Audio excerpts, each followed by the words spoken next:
क्योंकि किसी भी आर्टिकल को जब हम पढ़ते हैं संविधान की इस किताब में कि 14 क्या कहता है, 25 क्या कहता है, दोनों सवालिया निशान खड़े करता है।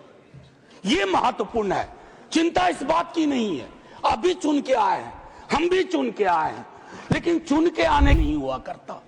हम राजतंत्र में नहीं हैं, लोकतंत्र में एक एक पाई स्टेट एक्सचेकर की है और एक एक पाई पे एक एक नागरिक का हक है, और उस नागरिक का भी है जो हाशिए पे है, और उस नागरिक का भी है जिसने जानवरों को बंद करके एक प्राइवेट जू खोल लिया है।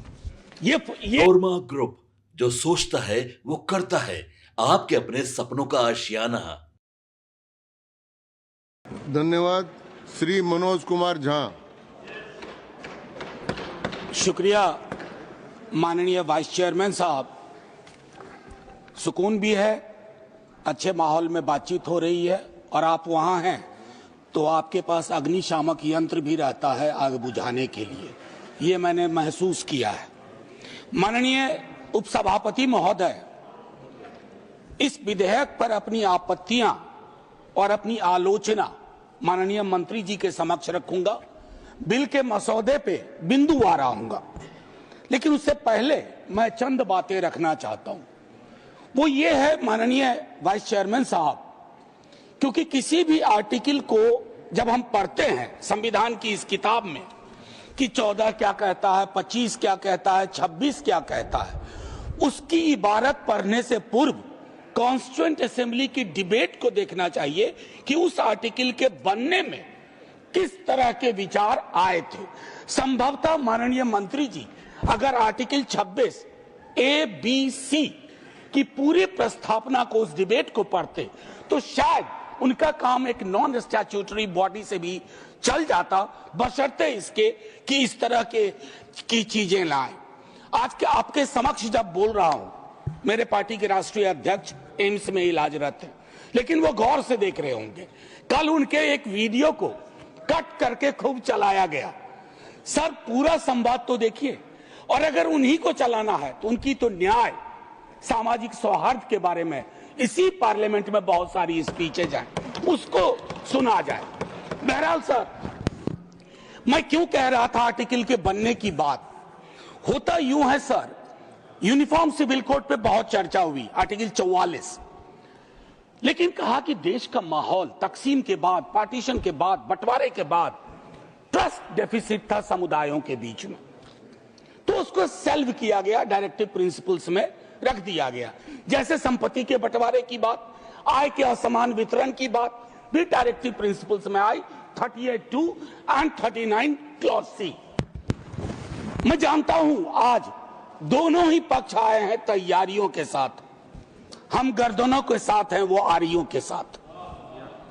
मैं आपके माध्यम से माननीय वाइस चेयरमैन साहब, कोई बात तलखी में नहीं बोलूंगा। किसी को आरी लेकर सदन में प्रवेश करने की अनुमति नहीं है। बिल्कुल सर, आप जिंदाबाद रहें। सर एक चीज, देश का माहौल, और ये मैं गंभीरता, गर्दन लेकर आ सकते हैं जी, आरी लेकर नहीं आ सकते। सर, देश का माहौल कैसा है इस पे एक नजर डाला जाए। गाहे बगाहे इकोनॉमिक बाइकॉट की बात होती है, गाहे बगाहे किसी पुरानी मस्जिद के नीचे कुछ चीजें ढूंढी जाती हैं, गाहे बगाहे प्लेसेस ऑफ वर्शिप एक्ट पे सवाल उठता है। सर, इस तरह के माहौल में आपके बिल का कंटेंट और आपके बिल का इंटेंट दोनों सवालिया निशान खड़े करता है। ये महत्वपूर्ण है।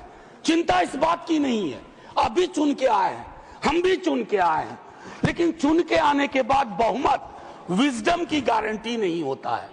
आप लोग अक्सर ये सोचते हैं कि बहुत बड़ी बहुमत है तो सारा विजडम आप ही के पास है। सर, माननीय सभापति महोदय, खान पान, वस्त्र, आभूषण, भाषा, इबादत, इतनी तकरार, उसमें क्या होता है ना, एक समुदाय को लग रहा है। सर, मैं आपके माध्यम से एक चीज कहना चाहता था।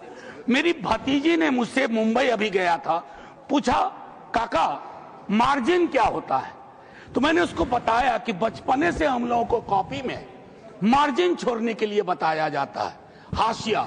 सर हमें आदत बन गई है हाशिए पे लोगों को छोड़ने की। हम लगातार समुदायों को हाशिए पे छोड़ रहे हैं। माननीय उपसभापति महोदय, मैं ये कहूंगा, प्रेमचंद ने एक कहानी लिखी थी ईदगाह, हमारे सारे साथियों ने पढ़ी होगी। ईदगाह में हामिद ने अपनी दादी अमीना के लिए चिमटा खरीदा। क्या हम में से कोई बता सकता है कि दुकानदार हरिंदर था या सोहाबुद्दीन था? कोई नहीं बता सकता। लेकिन आज क्या चल रहा है? हामिद खरीदेगा तो वही खरीदेगा, हरिंदर खरीदेगा तो वो हरखू के पास जाएगा। सर ये चीजें, मतलब मैं तो ये कहूंगा कि कुछ चीजें एक दूसरे से ऐसे वाबस्ता होती हैं कि उन्हें अलग अलग देखने को जी नहीं चाहता। उन्हें अलग अलग, please request you don't disturb him. मैं सिर्फ ये कहना चाहता हूं, कुछ चीजें एक दूसरे से ऐसे वाबस्ता होती हैं कि उन्हें अलग अलग देखने को जी नहीं चाहता। सर इस देश के हिंदुओं को मुसलमानों की आदत है, मुसलमानों को हिंदुओं की आदत है, और ईसाइयों को, सिखों को हिंदुओं और मुसलमानों की आदत है। ये आदतें मत बदलवाइए, ये आदतें मत बदलवाइए। सर एक लखनऊ के मशहूर शायर थे, आजादी के बाद पाकिस्तान चले गए, फिर नेहरू से दोस्ती थी, वापस आए तो लोगों ने पूछा क्यों आ गए? बोला यार बहुत मुसलमान थे यहाँ, लखनऊ का हूं, मिला जुला देखने की आदत थी। ये मैं बता रहा हूं, मैं बता रहा हूं सर कि ये चीजें महत्वपूर्ण है। आज सुबह से कई बार लाइटर वैन में कहा गया सौगात और तोहफा। माननीय उपसभापति महोदय, लोकतंत्र में सौगात और तोहफा नहीं हुआ करता। हम राजतंत्र में नहीं हैं। लोकतंत्र में एक एक पाई स्टेट एक्सचेकर की है और एक एक पाई पे एक एक नागरिक का हक है, और उस नागरिक का भी है जो हाशिए पे है, और उस नागरिक का भी है जिसने जानवरों को बंद करके एक प्राइवेट जू खोल लिया है। ये हमें समझना होगा।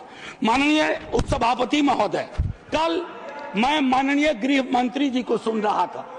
माननीय गृह मंत्री जी बहुत अच्छी तरह से जो वक्फ है उसका ओरिजिन बता रहे थे। मैं तैयारी का सोर्स हम लोगों का शायद कुछ तो समान है हमारे में।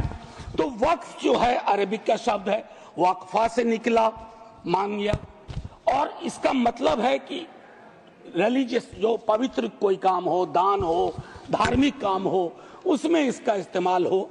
और अलग अलग लोग इसका प्रोनाउंसिएशन अलग करते हैं, कोई वक्फ बोलता है, कोई वकफ बोलता है। ये अलग अलग धाराएं हैं इस देश की। काबा की मस्जिद जो 622 में बनी प्रॉफिट मोहम्मद के time, peace be upon him, वो पहली इस्लामिक वक्फ थी। उसके बाद एक चीज हम सबको याद रखना चाहिए, हम किसी भी धर्म के मानने वाले हों, राष्ट्र की अवधारणा से पूर्व नदियां नहीं बटी थी, संस्थाएं ऐसे नहीं बटे थे, बनते गए, उसमें सुधार भी हुआ। आप पहली बार सुधार नहीं कर रहे हैं, इसमें सुधार आगे भी होगा। मैंने कहा ना कि दिक्कत होती है कि जब आपका इंटेंट और आपका कंटेंट दोनों मैच करता है तो डर लगता है, क्योंकि उस समुदाय के बारे में सर मैं एक बात जरूर कहूंगा। इस बिल को, चूंकि बिल के कुछ बिंदुओं पे आऊं उससे पहले, बाबा साहब भीमराव अंबेडकर को इन्वोक किया गया, और मैं चाहूंगा बाबा साहब भीमराव अंबेडकर, उन्होंने एक लाइन कही थी, उसको बार बार पढ़िए, democracy is incompatible in inconsistent with isolation and excluding minority communities. You have to look at honourable minister from the angle of isolation and exclusion, और ये दोनों चीजें बहुतायत में हैं और अलग अलग जगहों पे हैं। सर जमीन के साथ किसी व्यक्ति और किसी कौम का क्या रिश्ता होता है, इसको भी समझने की जरूरत है। सच कहूं तो कई बार एहसास ये भी होता है कि with this bill is it a legal cover for bulldozer? That scares me as a citizen of this country. कमाल की बात है, मुसलमान शहरों में रहे, घेट्टो, गांव में गया घुसपैठिया, और उनकी संस्थाएं, उनके बारे में जिक्र हो, कहा कि उसमें तो ओपेक नहीं है, सस्पेक्ट है। कॉन्स्पिरेसी के टोन में बात होती है, कॉन्स्पिरेसी के टोन में। सर ये उचित नहीं है। आज ही आप ही के सदस्य कहते हैं राधा मोहन जी कि 20 करोड़ मुसलमान। सर अगर एक घर में एक सदस्य मुसलमान है, क्या आप उसको एलिनेट होने दीजिएगा या उसको जोड़ के रखिएगा? उसकी शिकायतों को और उनसे जो शिकायतें हैं वो कैसे दूर होंगी? बैठ करके दूर होंगी। किसी को डॉग विसिल पॉलिटिक्स का उपकरण बना करके अगर आप अलग करना चाहोगे तो वो उचित नहीं है। मैं माननीय उपसभापति महोदय, आपने कहा, मेरे कई सदस्यों ने कहा नॉन मुस्लिम्स को, मैं तो बड़ा तारीफ करूंगा, खड़ा हो जाऊंगा पक्ष में। अगर इतना सेक्युलर मिजाज इस देश का कर दीजिए कि हर धर्म के संस्थाओं में दूसरे धर्म के लोग हो, इस्लामिक कम्युनिटी में डालिए तो हिंदू में डालिए, सिखों में डालिए, क्रिश्चियंस में डालिए, तब न बात होगी। या सिर्फ तय कर लिया कि सारे प्रयोग या सारा संयोग मुसलमानों को लेकर के होगा, ये उचित नहीं है माननीय उपसभापति महोदय। आप इसमें क्या है, मैं दूसरी चीज कहूंगा कि संपत्ति वक्फ की है अतिक्रमण के पंजीकरण के संदर्भ में। मेरे संजय जी कह चुके हैं, आपकी खुद की एफिडेविट है कि कितना डिजिटलाइज हो गया है, कितना इंक्रोचमेंट हुआ। एक छोटी सी बात कहूंगा कि एक बहुत बेहतर चीज आपने कही थी और मैंने नोट किया था सर, एक कायदे से, सॉरी, नहीं ढूंढने में जो समय लगेगा, नहीं सर, नहीं मिल गया सर, वो एक्चुअली एक मिनट सुनो सही सर, सुनो, ढूंढने में जो समय लगेगा उतना अतिरिक्त समय आपको मिलेगा। Thank you sir. इन्होंने कहा, अब देखिए 30 बरस में, प्लीज जयराम जी, 30 बरस में सिर्फ 8, सर मैं इस बोनहोमी को तो धन्यवाद कहता हूं, लेकिन इससे मुझ जैसे सदस्य को थोड़ी दिक्कत होती है अपनी बात रखने में। बाकी अपने प्यार के लिए बहुत जगह है इजहार के लिए। मैं सिर्फ ये कह रहा हूं 30 बरस में सिर्फ 8 केसेस आए। क्या कर रहे हैं हम सर? अब वक्फ बाय यूजर, ये बहुत इंटरेस्टिंग चीज है। किसी भी समुदाय की एक स्मृति होती है। माननीय सभापति महोदय, आप मुझे देखिए, मैं भी आप ही को देखूंगा। किसी भी समुदाय की एक स्मृति होती है। कोई मस्जिद कब से यूज में है, कागजात ढूंढोगे। मैं अभी अपने बिहार का अनुभव बताता हूं। हम बहुत छोटी जोत के किसान परिवार से आते थे दादा के टाइम से। सर अभी वहां सर्वे हो रहा है, कागज हमें अपने घर में नहीं मिल रहा है सर, ये और सर्वे ही बंद कर दिया बिहार की सरकार ने। तो मैं ये कह रहा हूं कि पूरे समुदाय को कटघरे में खड़ा करने के लिए आप यूं ही एक आम अदना मुसलमान शहरी, अदरवाइज वो परेशान है। पुरानी संपत्ति है, लैक ऑफ टेक्निकल एक्सपर्टीज नहीं है, कहां से लाए, सब विवाद में आ जाएंगे। लिटिगेशन का एक पहाड़ खड़ा हो जाएगा हमारे समक्ष। और हां, आप डीएम को बहुत काम पकड़ाते हो। बेचारा डीएम लोकल लेवल पे हम कहते हैं ट्रैक्टर बन के रह गया है। जितनी आपकी योजनाएं हैं, जयंत भाई की विभाग की योजनाएं हो, किसी की डीएम नोडल ऑफिसर, और हम ये मान के भी चलते हैं कि डीएम है तो ज्ञान का सारा भंडार उसके पास है। डीएम को एक एक महकमे की मीटिंग का टाइम नहीं मिलता है, क्या क्या करेगा डीएम। मैं आपके माध्यम से माननीय सभापति महोदय, वीकर सेक्शंस की बड़ी चर्चा इसमें की गई है। कम से कम पसमानदा, अपने हिंदू समाज में भी पसमानदा बहुत बड़े। जब जब आप लोगों के पास आग्रह करता हूं 0 आवर के माध्यम से या किसी उपकरण से कि साहब कास्ट सेंसस करवा दो, तो आप चुप हो जाते हैं। अभी संजय जी ने कहा कि भगवान ने अगर ये व्यवस्था नहीं बनाई ऊंच नीच की, जाति व्यवस्था की, तो भगवान के समक्ष जो इबादत का है, जो मंदिर है, वहां क्यों ये व्यवस्था बनी रहे? क्यों नहीं आरक्षण हो? क्यों नहीं हम सुनिश्चित करें कि पूजा पद्धति किसी एक जाति विशेष के हाथ में ना हो, हर कोई उसमें भागीदारी कर सके। सर तब तो जो राष्ट्र की संकल्पना थी हमारी, हम उसको साकार कर पाएंगे। अब देखिए कंसल्टेशन, रिजिजू जी बहुत इनोसेंट चरित्र के हैं, बहुत इनोसेंट चेहरा भी है। कंसल्टेशन के इतने आंकड़े बता दिए, इतने आंकड़े बता दिए। अब भूपेंद्र जी आप उठते हैं, लगता है पॉइंट ऑफ ऑर्डर ले लीजिएगा। हाँ sir, consultation, there is absolute lack of consultation. Consultation is not about we called so many meetings. Consultation is about did you listen to them? सुना या सुना दिया? आप सुनते नहीं हो, सुनाते हो। इसको संवाद नहीं कहते हैं, इसको संवाद नहीं कहते हैं। संवाद का मतलब होता है दोनों चीजें। और एक चीज मैं कहूंगा और वही खत्म करूंगा, संस्थागत गैर मौजूदगी मुस्लिम्स की आप इंश्योर कर रहे हैं। मैं आज इतिहास के इस कालखंड में हूं, माननीय लीडर ऑफ द हाउस है, हमारे साथी है यहाँ। 2 मिनट के बाद मेरी कही गई बात भी हिस्ट्री हो जाएगी, इतिहास बन जाएगा। लेकिन मैं आपसे आग्रह करता हूं मंत्री ji, don't hurry up, don't hurry up. इस देश के मुसलमान का इस मिट्टी पे कर्ज है और इस मिट्टी का मुसलमान पे कर्ज है। इस कर्ज के रिश्ते को व्यापारी की नजर से मत देखिए, तिजारत की नजर से मत देखिए, क्योंकि अगर वो नजर आपकी नजर में बदलाव नहीं आएगा तो माननीय उपसभापति महोदय, सब कुछ हमारा बिखर के रह जाएगा। आखिरी 1 मिनट लूंगा। मैं सोच के आया था कि क्या कहूं, और मैंने ईदगाह का जिक्र इसलिए किया। एक नूर मियां की सुरमा का भी कर सकता था, विद्रोही जी ने लिखा, उनसे पहले केदारनाथ सिंह ने लिखा। लेकिन मैं अदम कोंडवी, गोंडा जिला उत्तर प्रदेश का आभार करते हुए मैं 2 लाइन पढ़ करके अपनी बात खत्म करूंगा।